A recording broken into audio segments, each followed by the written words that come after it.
Welcome back to the fourth segment of Bernama Today. Fabian is together with Ernest Ng with you on the show. And today is the 17th of April.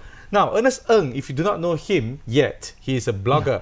What's your blog's name again? Don't like that, bro. Don't like that, lah, bro. Yeah. So it's a very kind of like chill out blog kind of thing, right? Yep. Now, I've visited your blog site, and many of us do not know about your blog site yet. But before we go into your cartoons and your artwork and all that, tell us a little bit about yourself and how you got started in this. Well, I'm 27 young. Yeah, everyone is always thinking that my age comes first. Yeah. No, man, that's what we say when people ask to introduce yourself. Okay. I have no idea how to introduce myself. But anyway, I am a accidental cartoon blogger in a way, and I draw cartoons. Right. Yeah. Okay, from Leica, and I draw cartoons. Okay. How do you get into drawing cartoons? See, a lot of people, they just want to point and shoot camera, and then you just start writing. That's so much easier than actually drawing a cartoon. Oh, all right. Basically, because I'm quite lousy with a camera. Okay. I can't take good pictures. Okay. I actually have an Instagram account, and I actually do say that I take horrible pictures while I draw my cartoons. So that's my Instagram account. Right. And one of the lines there. But why did I choose to draw is because I believe that it's something that I know how to do. All right. And I think that I am good at it, and I enjoy doing it because I've been drawing since I was 5 years old. So you enjoy sunny classes in school and all that? No, actually I don't. Right. I don't because why? I don't know because no, it's not that I don't know. I do know.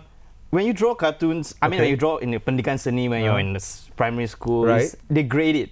Correct. And they A, B, C, D. Yeah. In a personal opinion view, I don't think they should grade your art. Okay. It's so because it's going to be based on the teacher's perception of your art. Right. We know our art the best, so getting it graded, especially putting like scores for it. I remember I did a painting once, and I got like 58 out of 100. And I was like, that's not cool at all. I think this deserves like a 90 plus, but that's all what we do, right? Yeah. The exam, we deserve it to be like the best, but sometimes it's not off our expectations. Yeah, but like art, you said, art is subjective. Yes, like you said, art is a bit subjective. It depends on creativity. It depends on the artwork. It depends on how the person looks at it, right? Yeah. Same goes to photography. But you have a few characters in your comic, right? Yep. I realized that five of us. Yeah. The cartoon is based on my real life childhood friends that we grew up together. Okay. There are 5 of us, me, and then James, Seamus, Daryl, and John. And the best part about them is all 5 of us exhibit different type of characters. Right. Like for me, I'm the geek. I'm always playing video games, and the almost socially awkward one. Then there's Seamus. He's a slacker. He doesn't work. He's always sporting. He's the character that always sporting the shades. Okay. He doesn't work. And then there's James, the naive guy.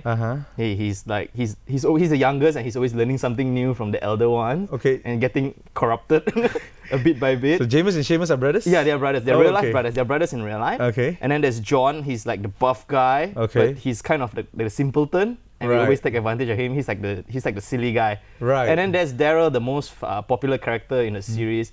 He's the most daring one in all forms of manner. I mean, whatever he does, people are just like, "Wow, this guy is wow." He's like that Barney Stinson guy in in How I Met Your Mother. Now, you've been doing this since you're 5 years old, but how long have you been drawing since 5 years old, but how long have you started Don't Like That, Bro? Don't Like That, Bro.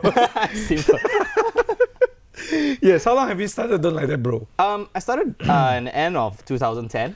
End of 2010. Yeah. That's about 2 years into it. 2 years plus. I mean, like 2 years plus in it. So, so it's just 2 years plus, and I'm quite surprised that I get to be on TV right now just to talk about it.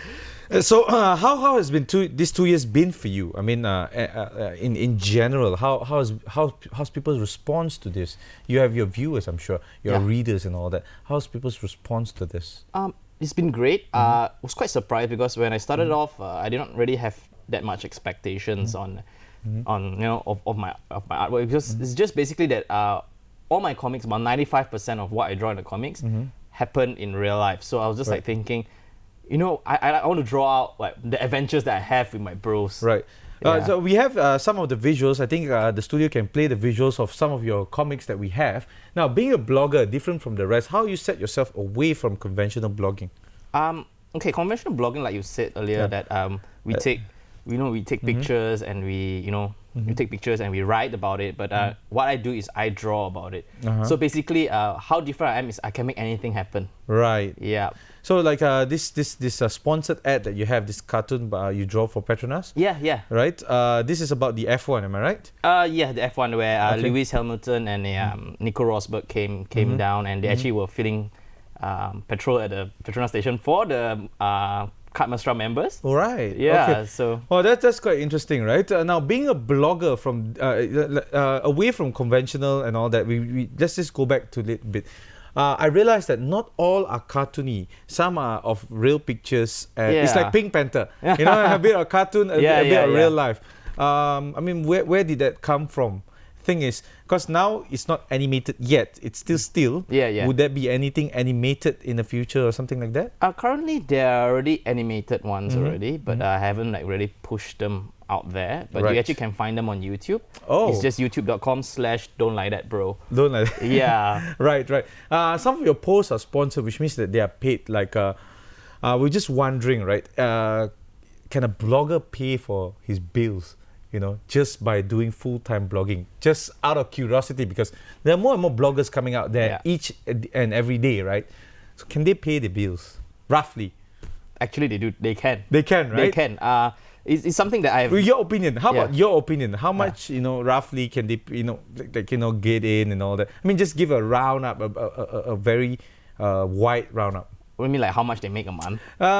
No, because see, depending on the post that they do, the clients that they have and all that, it's like advertising end of the day, right? Yeah. But you said that they can survive a month. Okay, let's talk about survival in Malaysia. In KL, it's at least 3 grand. We all know that. Yes. Right? So, can these be achieved, or can it be over than that?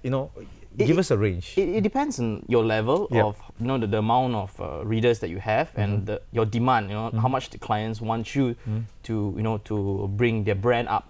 So you can range from, like what you said, like 3,000 in KL, but you can go up to 5 figures. That is very possible. That's very possible. I've heard of some notable bloggers that they have done it. I haven't really seen it for real. Exactly. But that's what I've heard, and I think that's very possible because blogging has been around for very long. Right. And I do know some bloggers that actually do not do anything else. Exactly. That's why the questions that I'm asking, right? Because there are a lot of people that are moving into this.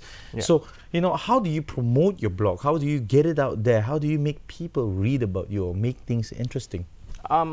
Just the most important is like, okay, this is gonna sound a bit cliche. No worries, go ahead. It's like, always be yourself. That's very important. And one thing I've learned is never beg.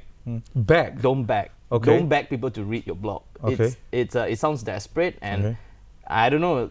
It's just the mentality that people do not like people who always like, hey, come, please read my blog and things like that. Well, what I would do is the way I promote is like, hey, I've done this thing. I'm drawing comics, so this is how I started, and I showed to people and say that if you like it, just do share it. If you don't, then it's totally fine. Just give people that option. Okay. Always give your readers an option. If they want to follow, they follow. If they don't want, there's always better blogs out there, definitely. Right. Yeah. So this is one product. Don't like that, lah, bro. Is one. Yeah. Would you be planning any more in the future? Yeah. Yes, definitely.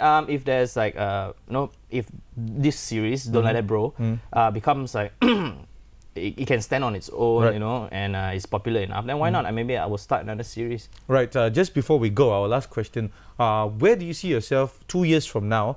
And after that, maybe you can just let us know your blog. Oh, your blog details are already there. Yeah. Is there? Wow. Okay. Yeah. Okay. Where do I see myself in 2 years? Yes. Hopefully, still drawing cartoons. Hopefully, still drawing cartoons. Still having fun drawing cartoons. And full time, I look like full time, right? You look like full time. But hopefully that I'm still drawing cartoons, still having fun. And maybe, who knows, maybe a book also publish. My cartoons published in a book. Yeah, that's actually, I guess, one of my biggest dreams is to have a comic book published. Right. Yeah. I think that's also everyone's dream or every artist's dream to put their work out there for people to see, right? Yeah, physically, in a physical form. Am I right? Yeah. Still, we go back to the conventional way of flipping stuff, flipping papers, and all that. Even here, we do that. Yeah. But thank you very much for coming. Thanks, thank you very Fabian. much for coming to the show and telling us about our cartoons. Stay tuned for more updates right here on Bernama TV. Thank you, Ernest, again for being here on the show, and we'll see you tomorrow, same time, same place.